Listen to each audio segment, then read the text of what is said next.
Jake Reiner thought this Christmas would finally feel like coming home. After years of distance, busy schedules, quiet gaps in phone calls, a family that learned to survive around one fragile orbit, he had planned the return like a vow. One table, two parents. The old Brentwood house that still smelled in memory of laughter and classic films of Carl Reiner's stories floating through rooms as casually as dinner conversation. Jake pictured himself walking in with small belated gifts, a steadier career, a few hard-won roles, proof that he had found a place of his own under a... Then came the night of December 14. It didn't arrive with public chaos or flashing headlines, just a brief phone call that turned time into a cold edge. Rob Reiner and Michelle Singer Reiner were found dead inside their own home. Not an accident. Not a sudden illness. A violent and multiple stab wounds to the neck and chest, so immediate it erased every future sentence Jake meant to say. And the most horrifying detail followed almost instantly: the name. Nick Reiner. The younger brother Jake once protected, once excused, once loved, with the exhausted loyalty of an eldest child who learned to step back so everyone else could breathe. When Jake finally spoke, he didn't offer a tidy explanation.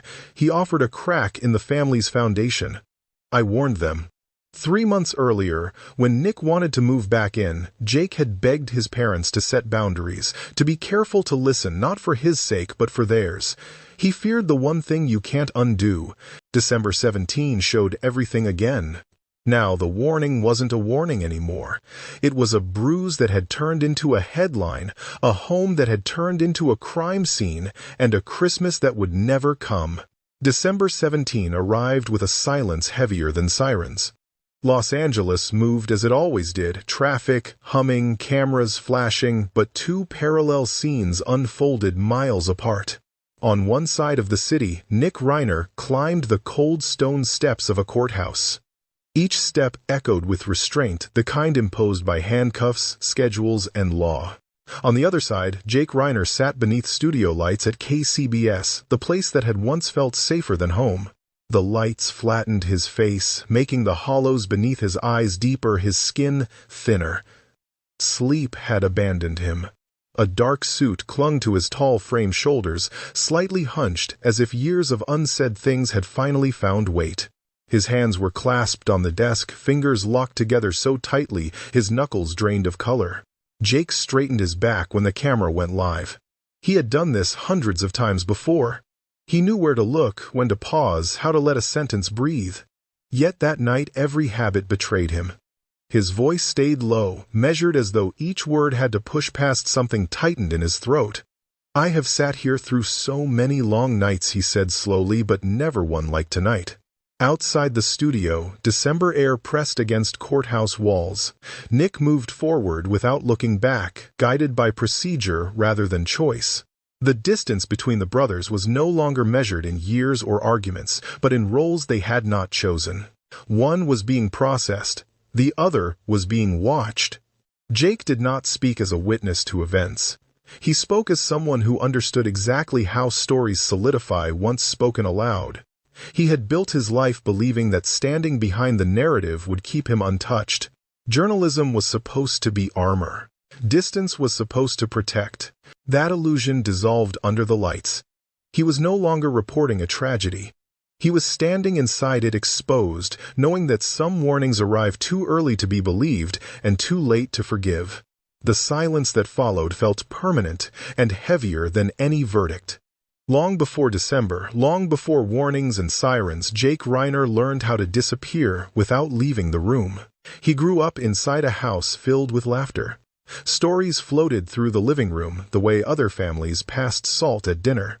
His grandfather, Carl Reiner, was always present, films, playing jokes, unfolding creativity treated as something ordinary, almost casual. To outsiders it looked like a childhood wrapped in warmth and privilege. But Jake carried the Reiner name like an oversized coat. It fit loosely at first, then grew heavier with every year. People smiled when they heard it. Doors opened, expectations followed. From a young age, he understood that the name belonged to something larger than him. Jake was the eldest. That fact shaped everything. When toys were limited, he gave them up. When space was tight, he stepped back. When tension rose, he learned to stay quiet. Nick was smaller, weaker, more fragile. "He's still little," Jake heard again and again. And so Jake became the one who endured, the one who adjusted, the one who didn't need attention because someone else needed it more. No one ever asked if Jake was fine. He learned to answer before the question arrived. "I'm fine," he would say, even when no one had asked. Silence became his instinct. Not because he lacked feelings, but because expressing them felt unnecessary, even disruptive. In that house, stability was valuable. Jake became the place where instability could lean without falling apart. His parents loved deeply. Rob Reiner was present, proud, affectionate in his own steady way. Michelle Singer Reiner watched everything closely, her photographer's eye always alert, quietly preserving moments, the way others collect proof. Jake understood their love. He never doubted it. But love was unevenly distributed by need. Nick needed more. Nick demanded more. Nick absorbed the gravity of the room. Jake learned to comfort himself in corners. He learned to swallow resentment before it formed words. He learned that being the oldest did not mean being protected. It meant protecting everyone else. That habit followed him into adulthood, into his career, into the way he spoke, and more importantly, into the way he warned. By the time Jake finally said he was afraid he had already spent a lifetime being the one who never was. Before everything narrowed into fear, there were rituals that felt permanent. Baseball stitched 3 generations together long before it became a refuge. Carl had loved the game, Rob carried it with reverence, and Jake inherited it as something steadier than conversation. Rob took Jake to Dodger Stadium dozens of times each season. They sat shoulder to shoulder under the California sun, keeping score, sharing silences that did not need explanation. Once on a trip to Cooperstown, Rob stood inside the Hall of Fame and cried not from nostalgia but from the simple relief of being a father watching his son grow. Those afternoons mattered because they were uncomplicated. They belonged to a version of the family that did not yet live in emergency. Later, when distance grew, Jake clung to the game another way, co-hosting a Dodgers podcast with friends, talking trades and innings as if continuity could be spoken into place. Michelle watched all of it through a different lens. A photographer by instinct and by trade, she recorded life quietly, framing moments without interrupting them. Birthdays, dinners, small triumphs, she gathered them as if memory might need proof someday. To Jake, she felt like an invisible camera, always present, always observing, never demanding. Then the rhythms changed. Phone calls began to interrupt dinners. Nights stretched longer. Hope arrived in cycles, each promise followed by a careful exhale, then disappointment. The warmth of baseball seasons gave way to the vigilance of waiting. Rob's laughter thinned. Michelle listened for footsteps, for doors, for any sound that meant her son was still alive. Jake watched the house convert itself into a shelter. Love hardened into endurance. The past did not disappear, but it retreated, becoming something they looked back on to remember who they had been. Those memories did not save them. They only made the present sharper, a reminder that once this family knew how to breathe without counting each inhale. What followed would test every habit Jake had learned, forcing silence into speech, memory into warning, and love into a boundary he never wanted to draw before the calendar closed forever. When Nick Reiner began struggling with addiction at 15, it did not announce itself as catastrophe. It arrived in fragments, glazed eyes, sudden anger nights that stretched without explanation. Jake noticed first, not because he was wiser, but because he had been trained to watch quietly. Promises followed. Rehabilitation apologies, the vow that this time would be different. Each return home carried hope like a fragile glass, handled carefully, afraid of the sound it would make if dropped. Rob believed in patience. Michelle believed in presence. Nick's descent was not linear. There were stretches of calm dinners where his hands shook, less conversations that sounded almost normal. Then the crashes returned. Disappearances. Explosive moods. Years blurred into a cycle the family learned to anticipate. At times, Nick had nowhere to go. Homelessness became another chapter no one wanted to name out loud. Addiction hardened him. The darkness inside grew louder, less predictable. Jake watched fear replacing denial, understanding that love alone could not restrain what was forming. Rob and Michelle entered survival mode without realizing when it began. Every phone call carried dread. Every quiet hour felt temporary. Michelle waited, listening for proof of breath. Rob placed himself between his sons when tempers flared, repeating the same sentence like a prayer. "We have to save him." The words returned again and again, softening boundaries each time they were spoken. Nick was not treated as a danger, but as a responsibility. Forgiveness replaced limits. Hope replaced caution. The house adjusted around his volatility. Jake felt the shift before anyone named it. He loved his brother, but he was no longer blind to risk. Threats did not need fists to be real. Rage carried momentum. Patterns once ignored began to look like warnings waiting to be heard. The family grew accustomed to overlooking small alarms. Broken objects were explained away. Raised voices were reframed as stress. Each concession felt compassionate, yet each one trained everyone to accept more instability than before. By the time Nick spoke about starting over, the promises sounded familiar, almost rehearsed. Jake wanted to believe, yet fear sat heavier than hope. Watching his parents age under the strain, he understood that rescuing someone repeatedly does not restore them. It exhausts everyone else. Jake saw the danger approaching long before the house was ready to admit it. The role he had practiced since childhood returned, reshaped. This time, silence felt like betrayal. Love demanded speech. The warning was coming whether anyone wanted to hear it or not. What followed would test every belief his parents held about compassion and every instinct Jake had learned about restraint. The cycle had reached its limit. The next step would force a choice no one wanted to make, and consequences no one believed were possible. In the background, calendars kept turning unaware. 3 months remained. Enough time to speak, enough time to listen. Not enough time, as it would become clear to undo what had already been set in motion by then, alone. 3 months before December, Nick asked to come home. The request sounded ordinary, almost reasonable. A roof, a familiar couch, a chance to start again. Rob and Michelle heard a son asking for mercy. Jake heard something else entirely. He felt it immediately, a tightening in his chest that refused to be calmed by hope. He called his parents the moment he learned Nick wanted to move back in. His voice was urgent, stripped of jokes and patience. He did not argue about the past. He did not accuse. He warned. Jake told them he did not feel safe. He spoke about Nick's years on the streets, the severity of the addiction, the volatility that surfaced without warning. He said he was afraid of something irreversible, the kind of mistake that does not leave room for apologies. Rob listened, but answered with the same quiet conviction he had carried for years. Nick was their son. Family stayed together. Love, he believed, could still be the net that caught him. Michelle echoed that faith, promising supervision, boundaries, watchfulness. They had done this before. They believed they could do it again. Jake tried once more. He described the anger he had seen, the way it moved faster than reason.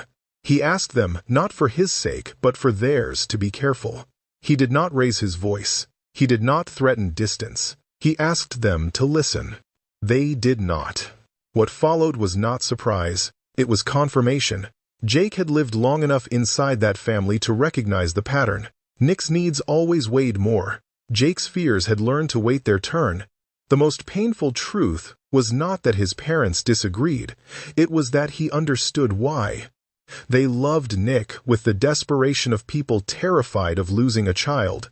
They chose hope because hope was the only thing that allowed them to keep breathing. Jake ended the call knowing he had done what he could. He did not believe his words had changed anything. He carried that certainty with him, heavy but familiar. Later, when the warning returned as reality, he would not ask why they hadn't listened. He already knew. He loved his brother, and he was afraid of his brother. Both things were true, and neither could cancel the other. 3 months passed quietly. The danger did not announce itself. It waited. Without warning, the calendar turned. The call came after the arrest. Jake recognized the number before he answered. He stared at the screen longer than he meant to, as if delaying the inevitable could still change its shape. When he finally picked up, Nick's voice rushed forward, hoarse and frantic, words stumbling over each other without pause. Nick said it wasn't what people were saying. He said things had spiraled, that everything had gone wrong too fast. He said Jake was the only one he had left. The desperation was raw, stripped of anger, replaced by panic. Then came the number. $4 million. Bail, Nick said. The only way out. The last rope before everything closed in. He begged Jake to help, to use whatever influence or resources remained, to pull him back from behind the walls, now closing around him. He said he couldn't survive in there. He said this was the one time he needed saving.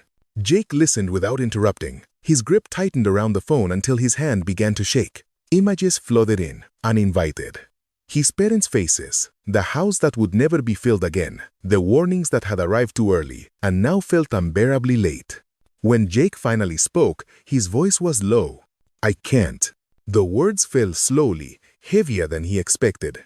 On the other end of the line, silence shattered into rage. Nick accused him of betrayal, of abandonment, of being no different from everyone else who had walked away. Jake closed his eyes as tears rose, uninvited and relentless. "I'm not abandoning you," he said, his voice breaking, "but I can't save you this way." The call ended abruptly, leaving only the hollow sound of disconnected air. Jake lowered the phone and sat still. His hands trembled. His chest felt empty, as if something essential had been cut loose. There was no relief, no sense of righteousness, only collapse. "I can't" was not strength. It was the boundary he had never been allowed to draw before. It marked the end of the role he had carried since childhood, the one who absorbed, endured, and repaired. That night, Jake understood that some decisions feel like survival and loss at the same time, and that love, once stretched beyond its limits, can no longer save anyone, least of all the person forced to say no. After the call ended, the rage arrived late, slow, and quiet enough to feel dangerous. It did not explode outward. It folded inward as the same truth returned. He hated what had been done and what had been taken, but beneath that hatred was something worse. The person responsible was still his brother. Blood did not dissolve because of violence. It only made the aftermath heavier and harder to name. The questions came next, each one offering the illusion of control before collapsing. If he had flown home sooner, would anything have changed? If he had spoken louder, refused to accept silence, pushed harder for boundaries, would his parents have chosen differently? Every imagined version of the past ended the same way, with Jake confronting the limits of what he could do. Regret became a loop replaying itself without mercy. When Jake returned to Los Angeles, Romy was waiting. There were no speeches, only the need to hold on to the one person who could feel the fracture from the inside. They held each other in silence, standing still as if movement might break whatever remained. In that moment, it was breath, tears, and the shared understanding that their family no longer existed in any recognizable form. Jake had planned to come home for Christmas. He had rehearsed it in his mind, stepping into the old living room, placing his achievements on the table like belated gifts, hearing his father's quiet nod of pride, feeling his mother's hand reach for his. That scene never came. The chairs stayed empty, the house stayed silent, and the future he imagined dissolved overnight. Sleep brought no relief. Nightmares returned sharp and repetitive, and the calendar became an enemy in its precision. 3 months, just 3 months ago, he had said everything he knew how to say. He had seen the danger coming, and still it happened. Some wounds do not close because they are not meant to heal. They remain as proof of what was loved, what was lost, and what could not be saved, even when it was seen in advance in the clearest possible way. After the broadcast ended, many viewers stayed seated in silence. Some turned off their televisions halfway through, only to turn them back on minutes later, caught between discomfort and the need to witness what was unfolding. This was not outrage television, not spectacle. It felt private, almost intrusive, as if the camera had slipped into a room it was never meant to enter. Online reactions arrived in fragments rather than arguments. "I couldn't breathe after watching this. He wasn't a reporter anymore. He was a son." People who had never known the Reiner family admitted they cried anyway. Others described an unfamiliar guilt, the sense that they had witnessed something too raw to be consumed, like ordinary news. That night, the story escaped the screen. Viewers called parents they hadn't spoken to in months. Siblings checked in without explaining why. People held their families a little tighter, unsettled by the reminder that the safest places can still collapse without warning. Jake's grief stopped belonging only to him. It touched a fear many recognized but rarely named, that love, patience, and good intentions are not always enough to keep a home from becoming a crime scene. No one slept easily afterward. Jake did not speak that night to seek attention or absolution. He spoke because silence had become heavier than the truth, and because living with an unspoken warning felt like betrayal. He understood that nothing he said could restore what was gone, but saying nothing would mean accepting that the lesson died with his parents. What remained was not certainty, but a boundary drawn too late to save anyone and too painful to ignore. Jake no longer believed in the comfort of "if only." He had warned, he had tried, and the collapse taught him that foresight does not guarantee prevention. His story ends without resolution because some losses do not offer one. Families require more than devotion. They require listening, clarity, and the courage to confront signs that feel unbearable to face. There are mistakes that allow no second chance, and moments when the right words arrive before anyone is ready to hear them for everyone. The Christmas Jake imagined never came. What remains instead is a question left unanswered, one that lingers after the screen goes dark. If they had listened that day, would anything have been different, or was the warning only meant to survive as proof?